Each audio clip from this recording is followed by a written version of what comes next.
Hello साथीहरू नमस्कार। आज चाहिँ म खाना बनाउँदैछु। अब आज घरको कुक चाहिँ आज म आफै। अहिले साथीहरू हेर्नुहोस् आज म के बनाउँछु त खानामा। यहाँ आलु काटेर राखेको छु, यहाँ पत्ता गोभी काटेर राखेको छु, यो पाडा भइहाल्यो। टमाटर काटेको छु, यता दाल छ, अनि फेरि यता चामल है त। आजको कुक बनेको मै हो। आज चाहिँ खाना चाहिँ मैले बनाउने हो है। अरू सब भइसकेको छ। आलु र पत्ता गोभीको सुक्खा तरकारी बनाउने हो, दाल बनाउने हो, भात बनाउने हो साथीहरू। अनि साथीहरू को कोलाई मनपर्छ यो पत्ता गोभी र आलुको तरकारी कमेन्ट गर्नु ल। अब बनाउनुतिर लागौँ है त।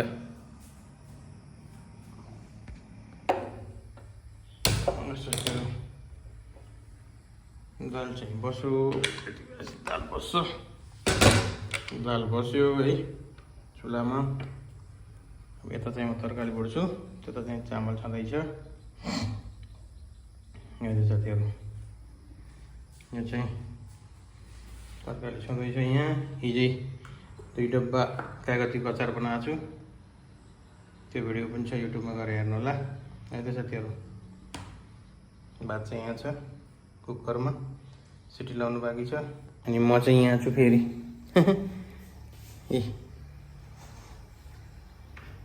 ल है त। अब यसलाई पनि जलाइहालौँ, यता पनि जलाइहाल्नु। अब दुइटैको साथसाथमा तरकारी पनि भुट्नु पर्यो। त्यति भएर दुइटै काम एकैचोटि भ्याइन्छ। मैले एउटा ननस्टिक प्यान ल्याएको थिएँ र कराई भन्दा मलाई यसमा सजिलो लाग्छ ननस्टिक प्यानमा बनाउन।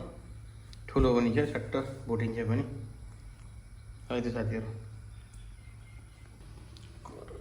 ननस्टिक तातो साथीहरू हालिदिउँ यसमा तेल। सट्ट अब कति तेल आफूलाई हाल्न छ त्यति हालेको हो। त्यसपछि सट्ट चाहिँ यसलाई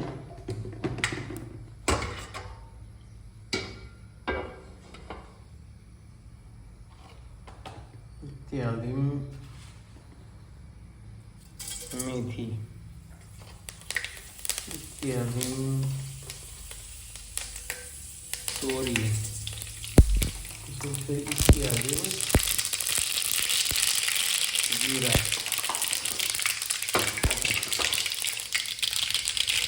यसलाई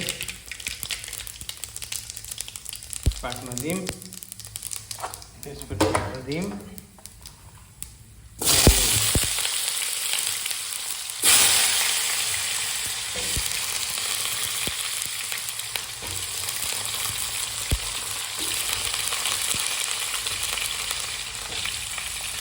आलुको साथमा हालिदिउँ।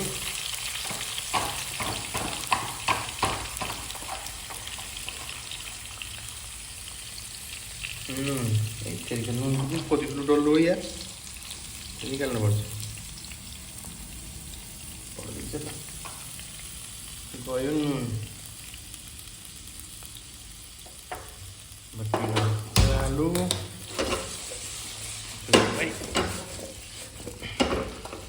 उठ्नु पर्यो एकछिन। यता दाल उम्लिँदैछ कुकरमा, सिटी आउँदैछ।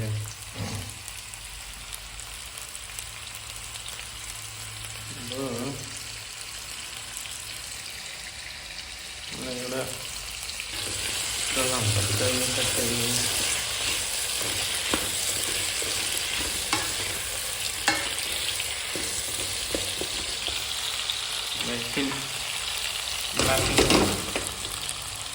त्यसपछि बल्ल मरमसला हाल्ने।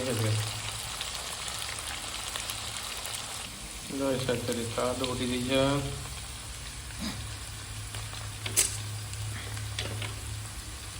यता चाहिँ दाल उम्लिँदैछ।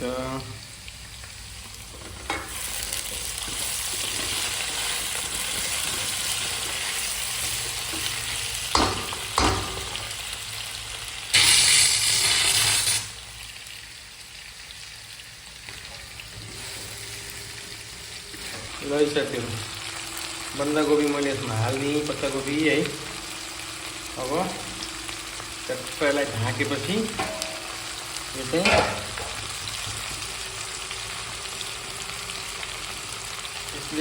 यसैको पानीले चाहिँ यो आलु पनि पाक्छ, यो पनि पाक्छ। अखेर हाल्दिउँ मलाई अलिकति मसला है, ट्याक्क मसला हाल्दिउँ। यसमा हाल्दिउँ मैले फिल्टर मसला, सब्जी मसला, मिक्स मसला अर्कै हाल्नु पऱ्यो। फिल्टर हाल्नु, नुन हालिदिनु, त्यो सब्जी मसला हो। चाहिँ कति देखिन्छ साथीहरू, मजाले हल्का रातो खुर्सानी, कलरवाला होइन, पिरो खुर्सानी हालेर यसलाई चाहिँ अब तोपिदिनु पऱ्यो, राखिदिनु पऱ्यो। यसैको भातमा पाक्छ यो। यसोपट्टि यस्तो गर्छ साथीहरू है। यता फेरि दाललाई तड्का लगाउनलाई यसमा हाल्नु पऱ्यो तेल। आज शनिबार, आज फेरि लसुन प्याज चल्दैन साथीहरू, त्यही भएर एकदम। ल साथीहरू, अब सिधा र सिम्पल, त्यही माथि पनि बिना लसुन प्याजको धनिया त हाल्नु पऱ्यो, के अरे धनिया जिरा त हाल्नु पऱ्यो। त्यसपछि चाहिँ नि जिरा हालेपछि गयो टमाटर,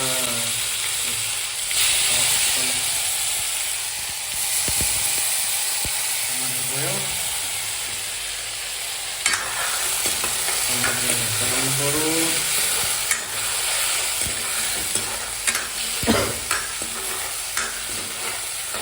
के गर्ने साथीहरू, यो शनिबारले गर्दा आज भेजिटेरियन छन् कि, आज भेजिटेरियन छन्। भेजमा पनि बिना लसुन प्याज खाने भेजिटेरियन छ, त्यही बनाउँदैछ हामी। साथीहरू त दाल भयो है, यो दाललाई चाहिँ टक्कै हाल्यो, तड्का बन्यो।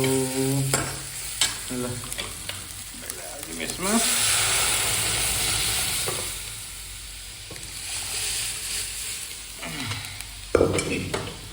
एउटा हातले क्यामेरा चलाउनु पऱ्यो, एउटा हातले बनाउनु पऱ्यो, त्यही भएर पनि अलिकति भएको साथीहरू। ट्राइपड लिनु पर्ला एउटा भनेको, ट्राइपड लिन पनि भ्या होइन, पा होइन। मासु र मसुरको दाल भइदियो साथीहरू। यता तरकारी यस्तो हुँदैछ, यता दाल उम्लिँदैछ।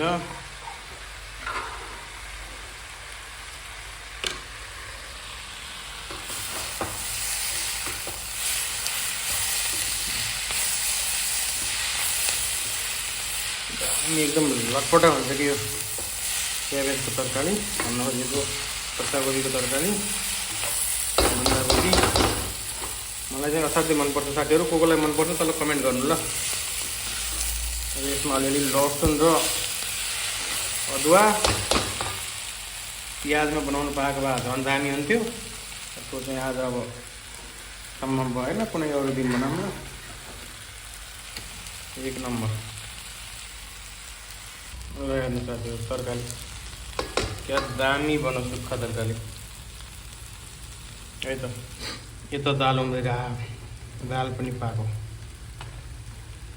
एक नम्बर।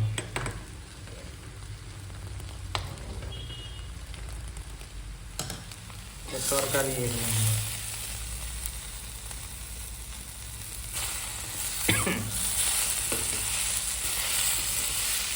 अब भातमा सिटी हाल्नु पऱ्यो, त्यसपछि खाने। ल साथीहरू, चाहिँ टिमुरको चटनी है, टमाटरको, टिमुरको साथमा टमाटर भयो, अनि टिमुर भयो।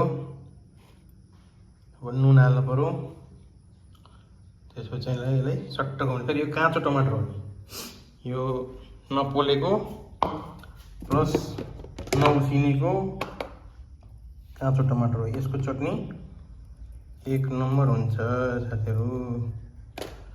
मलाई चाहिँ मनपर्छ है साथीहरू। हजुरहरूलाई मनपर्छ कि पर्दैन है, कमेन्ट गर्नु होला। मलाई चाहिँ मनपर्छ। अब यसमा यति अदुवा र अझै 2-3 पोटी लसुन राख्न पाएको भए झन् दामी हुन्थ्यो साथीहरू। त्यो चाहिँ आज शनिबार हो, चल्दैन है त साथीहरू। ल है साथीहरू, आलु र बन्दाकोपीको तरकारी, यता दाल, यता टमाटरको चटनी, यता काँक्रा, अनि यता कुकरमा चाहिँ भात है साथीहरू। आजको खाना भनेको यही हो साथीहरू। को कोलाई मनपर्छ या को कोले यसरी बनाउनुहुन्छ लाइक गर्नु, कमेन्ट गर्नु है, सब्सक्राइब गर्नु साथीहरू है। Thank you, by by. अब चाहिँ अर्को भिडियोमा भेटौँला साथीहरू है। युट्युबमा अरू पनि भिडियोहरू छन्, च्यानलमा गएर हेरिदिनु होला साथीहरू। By, thank you. आसान भिडियो हेरिदिनु भयो साथीहरू, धेरै धेरै धन्यवाद। Thank you so much, by by. अब अर्को भिडियोमा भेटौँला है त।